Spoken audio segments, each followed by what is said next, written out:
So, hello everybody, and welcome back to another episode of the Yes She Can project. I'm so happy today to be joined by the gorgeous Alina. Hello, Alina.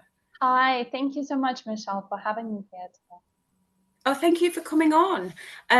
You have such a unique and interesting story, and I cannot wait to talk to you more about it. But first of all, could you just do like a brief introduction for us, and just tell the listeners a little bit about you and the work that you do, please? Yeah, so I'm Alina. I'm a technology expert, and I've been working with all the major banks in the UK and globally around transforming them in AI, data, and technology.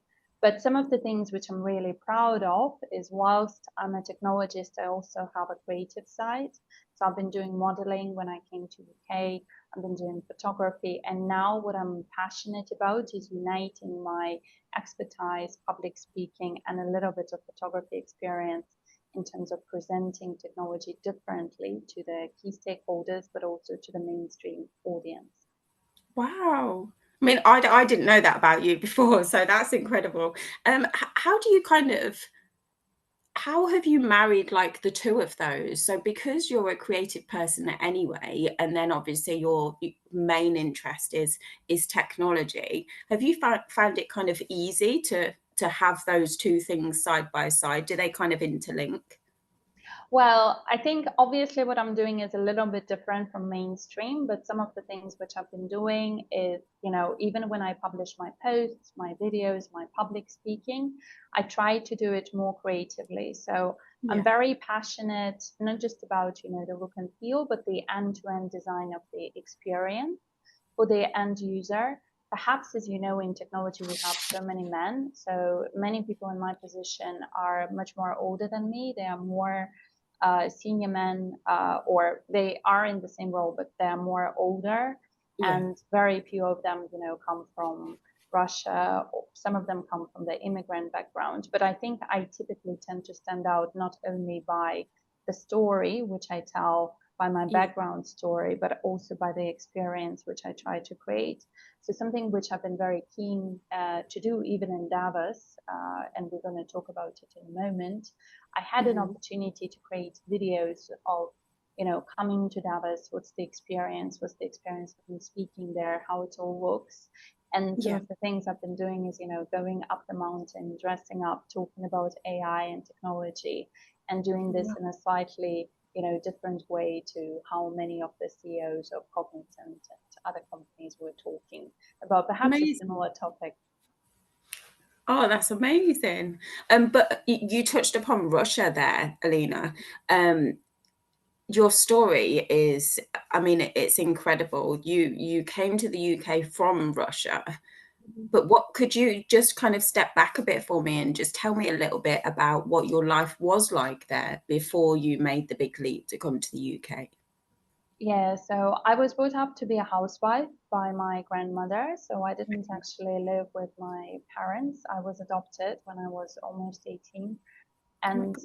I was very much interested in, getting out of my little community because there weren't so many opportunities. And something which I was very interested in at the time was mathematics, but I was also interested in creativity. Okay. So I managed to kind of come from a very simple background with very kind of simple upbringing and education because I'm the first woman in my family who's working and the Oh, first woman congratulations. who who has education. But I think what I had to learn myself is kind of, go up the ladder. So I used to have very basic jobs of like washing toilets at McDonald's, doing waitressing. And I know that a lot of people do this in UK and US as well, but I think in Russia it's a little bit much less paid, and it's a little bit even less advanced, perhaps. Okay. But something which I'm very proud of is I've managed to, excel in mathematics and also some of the languages like English, Russian, which collectively have enabled me to become more rounded with my education. Something which we tend to have in Russia is we have a lot of, or some of the people that study mathematics, they are proper scientists, So I used to Okay. go to uni with somebody who won the World Olympiad in maths, the Russian Olympiad in maths. And the challenge is they kind of struggle to do the business or struggle to be more creative outside of the theoretical mathematics. So I'm very proud that I managed to combine this, through my Yeah. education and early stages, and something which, despite the fact that my upbringing was pretty simple, I Mhm. managed to kind of understand or at least pivot towards the business side and the opportunities which UK has to offer in terms of growing up, within the corporate system. Wow. I mean, what was it like for you to come to a country where you literally didn't know a soul? I can't imagine how difficult that must have been. I think the biggest challenge I've had was, first of all, to find a job, because Okay. not many people know Russia is not part of the European Union. So what happens is Mhm. we need to get a work permit, which means Right. the employer needs to prove that they couldn't find anybody with my skill set in Europe and UK. And Okay. as you appreciate, for a graduate job, that's not typically what people want to do, unless it's, some unique skill set. So I had to overcome a lot of challenges in terms of not just the applications and the rejections, but Yeah. I applied to more than 1,000 jobs. I got rejected Wow. by majority of them, and I had to kind of use my personal funds in terms of, coming here, flying in, staying in accommodation, going to interviews, but also the comparative, value of life in Russia is lower, so I didn't have the Yeah. funds to kind of travel. So I was really doing, like, using my last resources in Mhm. terms of trying to secure a position here. But I Oh, appear to be one of the few people who I personally know who come like this, because I came without my family and I kind of didn't speak English in the same way I speak now. So it was wow. very different environment Gosh. for me. Oh my goodness. I don't, you're so brave, honestly. But like I know that you have like your specialty is tech and AI and those kind of conversations. Was it industries that you have always been interested in? I know you said that you were really taken with mathematics, but did the industry find you in a sense? Did you kind of just get into your rhythm once you got over here? I think what happened, I applied to all the jobs that could do the work permit, and they were investment banking, trading, risk management, Mhm. audit, asset management, and every single job. And the only job I got was Accenture, that did technology consulting. And then I got a job in PwC and KPMG, which was more risk consulting. So I thought Mhm. that technology is probably something more exciting. It also paid a bit more at the time. Yeah. So I decided to go for that, and it started earlier. But I accepted every single offer because I decided if Mhm. something happens to my Accenture, I'm going to go to KPMG. And if something happens there, I'm going to go to PwC. Because it Okay. was so challenging to find a job. I just wanted, to come, Yeah. to start somewhere, then see how it goes. And it went well, which is wonderful. But Yeah. obviously there was so much ambiguity, so I didn't want to kind of limit my options. I just Yeah. wanted to get a job and come over. Do you think because like tech and AI are generally male dominated industries, do, how difficult has that been for you? What's been your biggest challenge so that not only to be a woman in these spaces, but also be a woman who's, English isn't your first language? How difficult has that been for you? Well, I think there were different challenges. See, from one point of view, I did study mathematics in Russia, Yeah. so I did not start it from the early age. I only started doing it more when I was 15, 16, and then I went to uni as a scientist in labs. So Okay. technically, the ratio of guys to girls was like 10 to 1. And my grandmother actually thought I'm going to get married and be a housewife. And it's a Oh, wonderful ratio for me to get married into. But I kind of got to see this, lack of equality in terms of gender from, I guess, the age of 15. So I'm sort of used to it. I Okay. think the challenge I've had was more coming as an immigrant because Russia and UK, both in terms of language, the way you position the language, the way the whole cultural thing, that's very, very Hmm. different. But also, more importantly for me, I come from a very kind of simple social background. So Yeah. I wasn't used into anything to do with the corporate, with the networking, with the opportunities, to stand out. So I really struggled for the first couple of years in particular Oh, because I was keen to learn, but I think I struggled with the basic things, like making sure I have a place to live, which doesn't hmm. kick me out, making sure that people understand what I want to say Yeah. based on how I say it, making sure that not only do I learn the actual technology consulting, which is the core knowledge, I actually learn, how to behave in a corporate space, how to network, how to come, how, to say hello to people. Wow. That's a lot of things to remember and work on, isn't it, really? Yeah, but I think what I didn't know at the time, and of course everybody is talking about it right now, but I think at the time maybe I didn't maybe I didn't know about it. Is all these opportunities for mentoring, sponsoring communities, Okay. and I do think that they're extremely valuable. But at the time I was a little bit on my own, and Hmm. I think if I started it earlier in the process, and that was 10 years ago, I would have probably excelled a bit faster. So I definitely feel that, all these young people, whether they are in UK or outside, in particular outside, because there is such a big, massive cultural difference, Yeah. it's very important to try to kind of help them to integrate, not just Hmm. in the firm, which is important, but also a little bit in the culture. In my case, I was the only non-British person in my large cohort. So we had 100 people. I was the only non-British. Wow. And then I was the only non-British in my teams, in all my projects, in kind of the large cohort of analysts, which was about 500 people. So it was God. very different. And I think now it's changing because we have more people coming over. But I think it's still, I don't see so many, in my case, Russian people that come over from Russia directly. I see them coming, they may have lived here, they may have had parents here, they may have Yeah. moved to like Europe and then come over, but directly from Russia, from kind of, maybe less advanced areas, I don't see many of us coming over. Gosh, and I know you said, I know you said that if you'd have known certain Yeah. things, then you feel like you may have accelerated quicker. But Alina, you're everywhere. Like you're doing so much. So, you're speaking on stages, you've done a TED talk, you've just got back from an amazing event last week.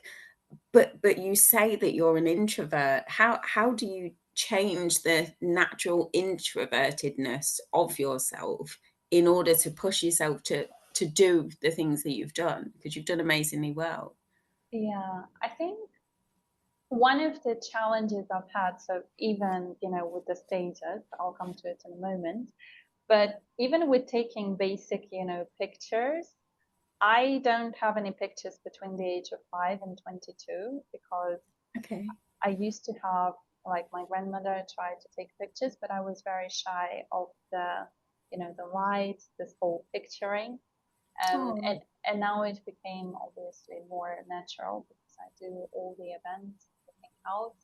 I think the main lesson for me was really I could not find a job in the UK, and then I could not get promoted. So the first 3 years, I mean, the first 2.5 years, I struggled. Then I finally got promoted.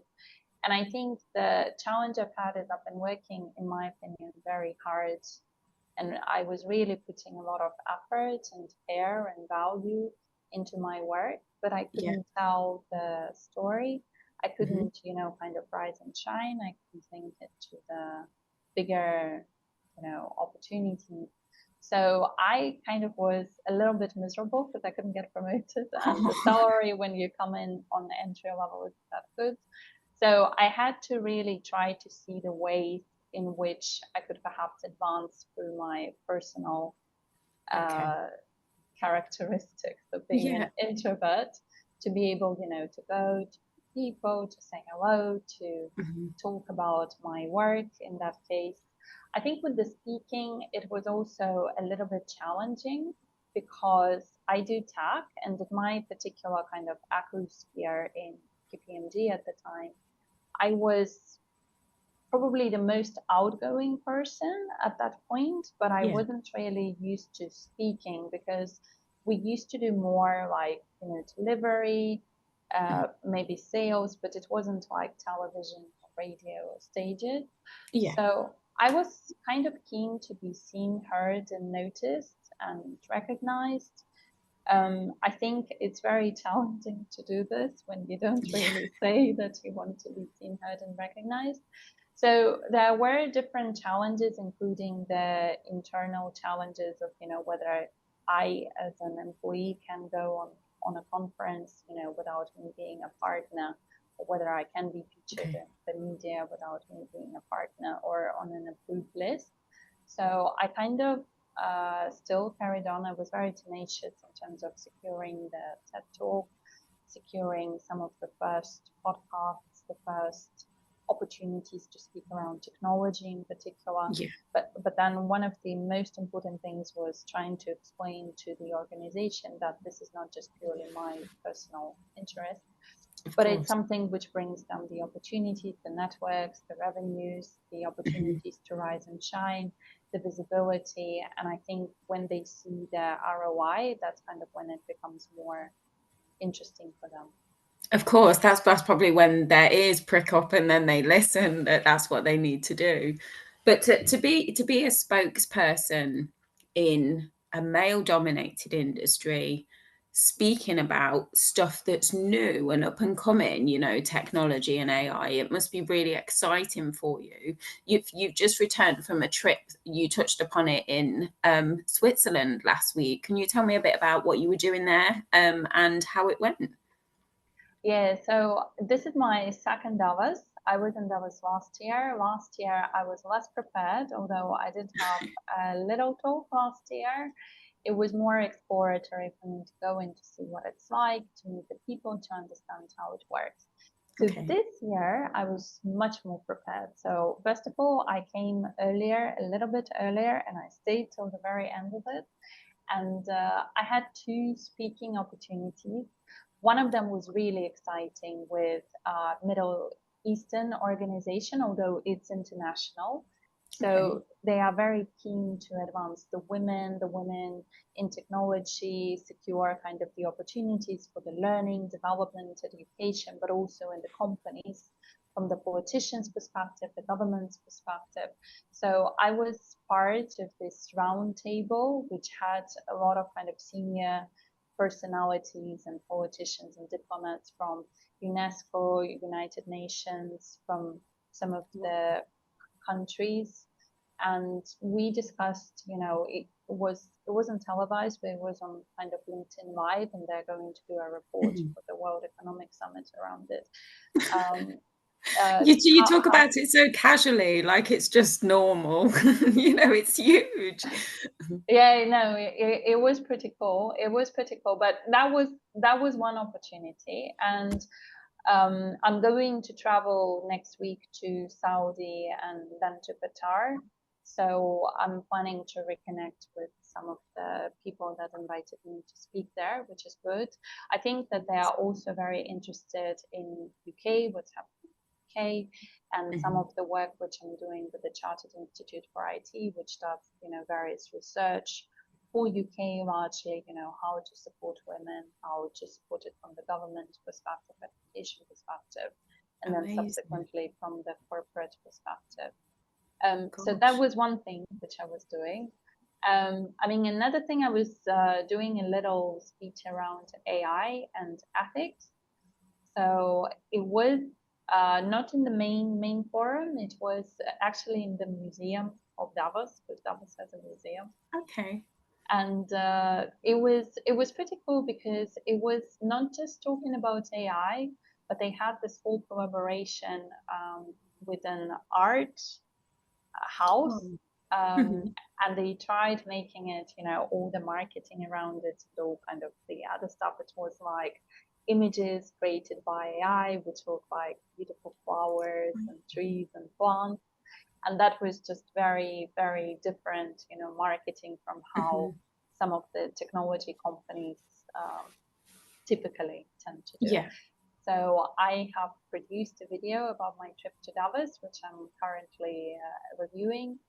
And I hope that it looks a little bit different from the masses of videos that were produced by the CEOs of large companies. And amazing. I'm also trying to make it, as I said, a little bit more creative, a little bit Mhm. more, showing Davos to normal people, Yeah, and also making it in a way where, well, I'm going to show it next week. yeah, But I just wanted to make this experience a little bit different from how typically corporates do it. And then I had an opportunity to obviously meet a lot of CEOs. I met the CEO of LinkedIn, CEO of Uber, CEO of some of the tech companies, wow. CEO of CrowdStrike. There were like large scientists like Andrew Ng. He's like really big in the UK for science. Yeah. And I also had an opportunity to go up the mountain, which is really beautiful. And I Oh, created videos around AI where, despite the fact that it was minus 15 or 20, I was kind of in this version of the jacket. So I'm hopeful that people are going to like it. bless you. Well, I think it kind of cements your mission really, doesn't it, doing something like that, because you're creating something to make people think differently. Your company is actually called Unique Bold You, and you have a really specific mission, don't you, about empowering people to kind of step into their authentic selves and be a bit different. Could you tell me what your mission is? Yeah, so my mission is to inspire 50 million people to see failure as an opportunity to grow, and that stems from two parts.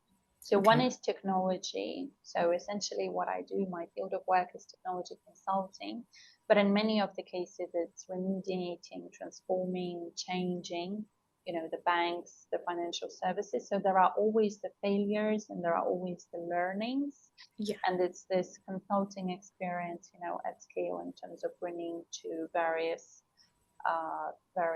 financial services institutions. So that's one thing. The Yeah. second part, and the second part is really very, passionate. What I'm passionate around is not so much money generating for me, but it's more the impact in terms of making on Yeah. the community. So one of the things we didn't touch upon is, whilst I am introverted, I also have a disability, but I'm also a woman Okay. in tech, and Hmm. also I'm an immigrant, and I grew very, very, very fast, which is very unusual. Yeah. So I'm trying to kind of focus on things, in terms of inspiring, Yeah. empowering the younger generation. It's not just women. I think it's all the communities, the underrepresented groups, whether they have disability or they may Hmm. be immigrants. I think what I'm really keen is to ensure that their stories are seen and heard. And there is Oh, a concept of personal brand, whether yeah. it's in technology or broader. But I think there is still there are people, who teach personal brand who are very successful. But so far, we haven't had an example or, a course targeted at people in technology, because I think technology Okay. is a slightly niche angle. First of all, Yes. because historically technology was more of a back office, and now, with all the mainstream media, it's coming to attention in terms of AI stories, deepfake stories, innovation, Hmm. transformation, investment from the prime minister, investment from Donald Trump. So it's becoming kind of something where, people want to hear the stories and Yes. people want to understand what it's like. And I think from being somebody, perhaps historical in a back office, there are opportunities to transform the industry. So it's really exciting time for technology, but it's also Yeah. exciting for the individuals that work in technology. And what I'm essentially trying to do, and again, building on my experience of creativity, is not just do, a talk around technology where I sit against the, you know, conference background where you Yeah. have the logos, but I'm keen to create, where you have a little bit of a film or a movie, or it kind of shows that, you kind of made an effort to dress up, you have something to say, and it's an Mhm. environment, how they tend to interview sometimes the people, the celebrities that you come to the house, Yeah. or like you have masterclass where you sit in a chair, you have a little bit Yeah. of the background. And it's just something which people want to watch instead of just Mhm. having a very particular type of face and Yeah. background. So Amazing. I really hope, for me, really, technology, I think that there are a lot of amazing things that are happening. I think the challenge historically has been is nobody really cares around, cloud computing systems or those systems or these systems. They care about the Yeah. impact and the Mhm. value which technology will bring. So what I'm really keen on is telling the stories, if it's fraud or if it's deep fakes or if it's, stock volatility, how does technology play a role, or with the investment into AI, how technology plays a role into the education of the younger generation, et cetera, et cetera. Of So course. I'm very much focused on the use cases, pertinent to customers like you and I, rather than Mhm. let's talk about the system integration of Yeah. something which is happening in a bank, which I think is not something which people want to hear when they wake up in the morning. Yeah, definitely. So, Alina, if you were to, have you actually had any chance to kind of sit back and reflect on just what an epic journey that you've Mm. had? Or have you not? Because you seem like your feet haven't touched the ground because you're just busy all the time. I mean, I do reflect on the journey. I think one of the exercises I've done, which I think is hopefully useful as well, is looking at the life in different kind of parts and Yeah, identifying those ground changing events that may have not felt ground changing at the time, but kind of yeah. impacted your perspective. And I Hmm. think one of the things is kind of not changing, but taking it into like different episodes or sections or Yeah. years or periods of your life, and kind of identifying how you stood out Hmm. in those periods and what you were like. And I think you kind of can't connect the dots going forward, but you can connect going backwards. Because, for example, I Yes. mentioned, I used to do modeling, which I absolutely did not like from the picture perspective, but I like Okay. designing the experience. And now I'm doing something similar with, technology events, technology videos. So it wasn't necessarily Yeah. something which I thought I'll be doing when I Mhm. kind of started it. Or there can be things, when I was growing up, when I went to Moscow State University to do mathematics, people were very focused on the theoretical use cases and not so Yeah. much the, what we see right now happening in the world. So Hmm. it was something exciting, but it was more, theoretical book orientated. And Yeah. I'm very happy to see now that, it's making the mainstream media. It's been talked about in Davos, which wasn't the case 10 years ago. And Okay. it's also something which people want to do because they see all these stories around OpenAI, DeepSeek, other companies which are, transforming the world, making the money, making their impact, and they kind Yeah. of want to be part of it. So they no longer see it as, fixing the computer sort of thing. They are kind of interested. Yeah. Definitely. And what's coming next for you, Alina? Well, I think I'm really keen to kind of make an impact. So I'm doing various types of things, but at the moment, I'm really keen on developing a course for personal brand in Yeah. technology. So something which you may have seen from my journey is I do a lot of speaking and it didn't come naturally to me. I do a lot Yeah. of conferences. This year only, I've done Davos. I'm going to a very large event in the Middle East, in Saudi, then in Qatar, then in Abu Dhabi. I'm building my influence in terms of meeting the different politicians, both in the UK Yeah. and in the Middle East. I think it's always very good to kind of have this rounded perspective. But something which I noticed is I've been, learning about personal brand from different influences, sometimes directly, sometimes just, learning from them what Yeah. they do. But I do think that there is a little bit of a gap in the technology industry And with all the impact, it's making on both the younger generation, kind of the more university students, I think it's very important to tell these stories and to have an opportunity to learn how to tell these stories in a way which Definitely. is memorable and creative. So that's kind of one thing. But I think the other things is I'm working on building an influence of the British Computer Society. So that's the Chartered Institute for IT. And it's, to be honest, really big because it's 75,000 members globally. It's 150 countries. So we really care about making technology for good. So you may Yes. have seen, some of the examples where technology wasn't really used for good causes, where you've seen deepfakes or fraud. And what we advocate for is, we have to have much more women in the technology profession. We need to empower them.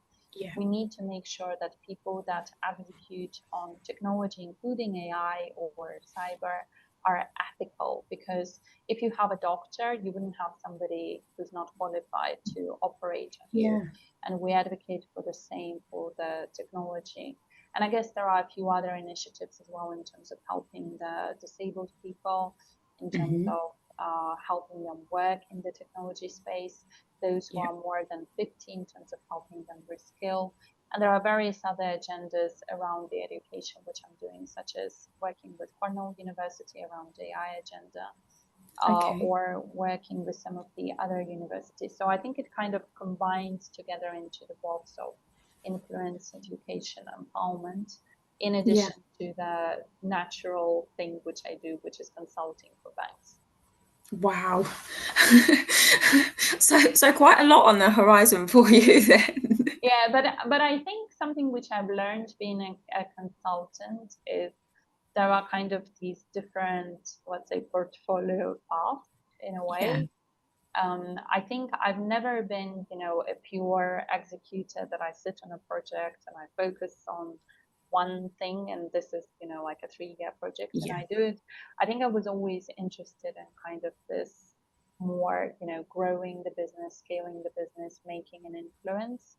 And I'm very proud to have reached the stage where, people do listen to me, people invite me to these Yeah. conferences, there is a voice which I'm seen and heard and recognized as well.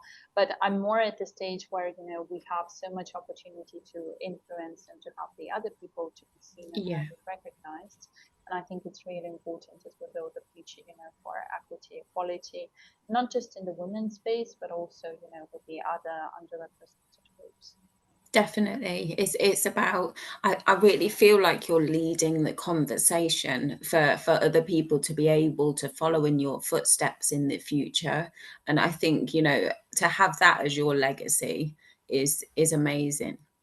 Yeah, I think something which I've never thought about is obviously when I came to UK, I, either I didn't know about it or maybe it didn't really exist, but nobody Yeah. really came to me and said, Alina, here are all the options for you. Here are all the paths. If you do A, B, and C, you get to D. But I think something which I've experienced is I was very keen, and ambitious, and I'm still keen and ambitious in Yeah. terms of growing. But the path is in many cases not clear, whether Yeah. it's with a personal brand or whether, it's with a fast track in the career. It's kind of a little bit you have to pivot every Yeah. time and you have a failure here and there, then you have a big failure at some point. So it's a little bit of a journey, but I think it's never been very clear. Otherwise, I guess Mhm. everybody would excel and be like media celebrities all the time. But I Yeah. think if I can streamline it or help streamline it, for those who maybe coming to UK or maybe, wanting to be in technology so that it's just Yeah. less dramatic and more enjoyable from the very start. I Mhm. think I'll be very happy, even if a couple of lives change. I think that will be a good legacy. Definitely. And you're a big advocate for mentoring in these kind of spaces, aren't you? Perhaps if you'd have had a mentor when you came to this country and started out in your career, just having that person of support to help you along the way and point you in the right direction. But actually that's what you're doing now for other people, which is pretty cool. Yeah, I think it's the mentoring. I think it's the sponsoring. There is research that shows for the women in particular, they need a strong sponsor. I think Okay. something which I found in my case is when you win awards and when you're on television, everybody applauds, but when you have difficulty, people don't applaud anymore. So it's kind of I'm a big advocate that these mentors or sponsors, you know, that they really are with you in the good times and the bad times. Yeah. And I've been lucky to have one of the people who I discovered only in my year 3 here, but they've stayed with me in the good times and the bad times, for which I'm very Oh, grateful. I think I've had many examples where, you know, people kind of drop in and out. So it's a little bit of yeah. a little period of time, and they tend to drop in when I'm very successful, but when I don't, they drop off. So, but anyway, I think that the main thing really is I do genuinely care, and I think that it's important to have the support, which I think is not just one person. I think it's the Yeah. ecosystem which ideally needs to support. And I think that there is so much opportunity right now with the AI in terms of equalizing the conversation, because Hmm. historically women used to do the programming, but then the games appeared and kind of the boys started doing the games and Yeah. started programming. And now I think with AI, there are many opportunities in terms of roles where you don't actually have to code. There are so Hmm. many things which are appearing, which are no code as well. So there is an opportunity to kind of make it 50-50 definitely.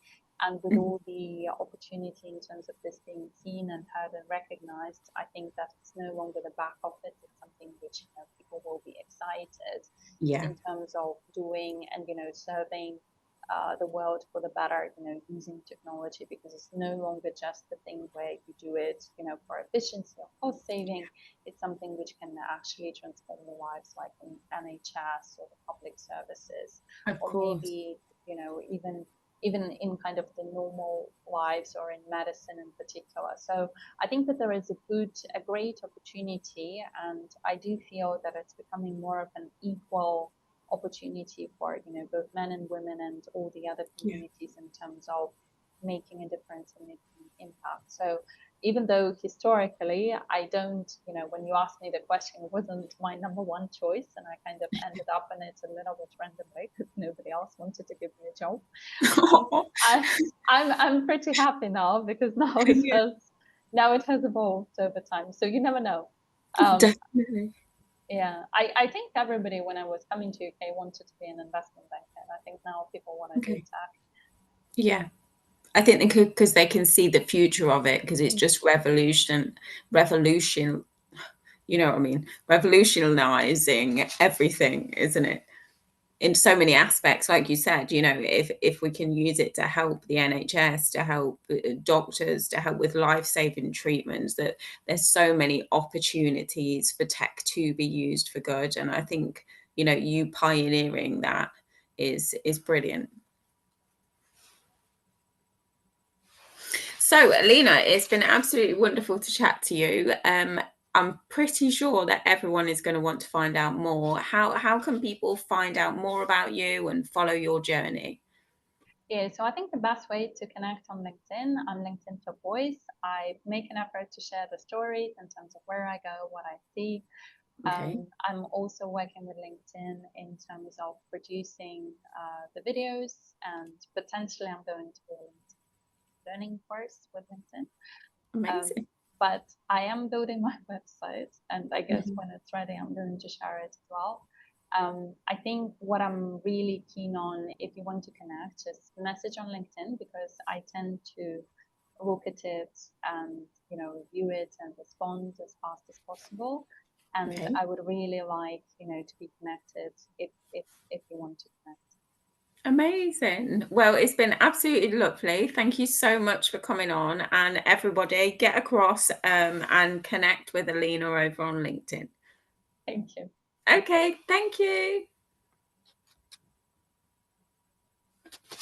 I have this notification for BBC